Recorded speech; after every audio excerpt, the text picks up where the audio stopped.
புதினாவை நம்ம காய வச்சு நம்ம ரெடி பண்ணி வச்சுருக்குறோம். இது வந்து கறி குழம்புக்கு, குருமாவுக்கு, பிரியாணிக்கு எல்லாத்துக்கும் போட்டுக்கலாம். இது எப்படி ரெடி பண்ணுறதுன்னு பார்க்கணும். இந்த புதினாவை நம்ம இப்படி ஆஞ்சி போட்டுட்டு ஒவ்வொரு கிளையாக கிள்ளி வச்சுட்டு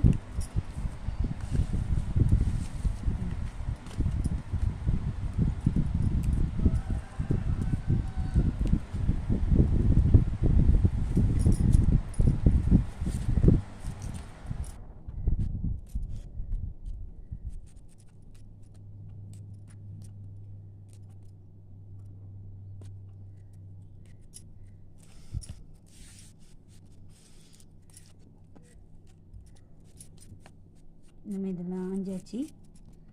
இப்போ இதை வந்து நம்ம வந்து நிழல்லையே காய வைக்கணும். வெயிலில் காய வைக்கக்கூடாது, நிழல்லையே காய வைக்கணும்.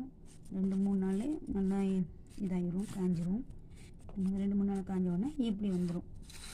இப்படி வந்தோன்னா இது வந்து நம்ம ஃப்ரிட்ஜில் வச்சாலும் என்ன செய்யணும், கெட்டு போயிடும், அழுவி போயிடும், மாதிரி இதாகிடும், வாடிடும். அப்புறம் நம்ம வந்து தேவைக்கு வந்து யூஸ் பண்ண முடியாது. அதனால் நம்ம இப்படி ரெடி பண்ணி வச்சிட்டோன்னா எப்படினாலும் எந்த டைம்னாலும் நம்ம எடுத்து போட்டுக்கலாம். இதை வந்து நல்லா காய வச்சுருக்கோம். காய வச்சதை எடுத்துகிட்டு வந்திருக்கோம்.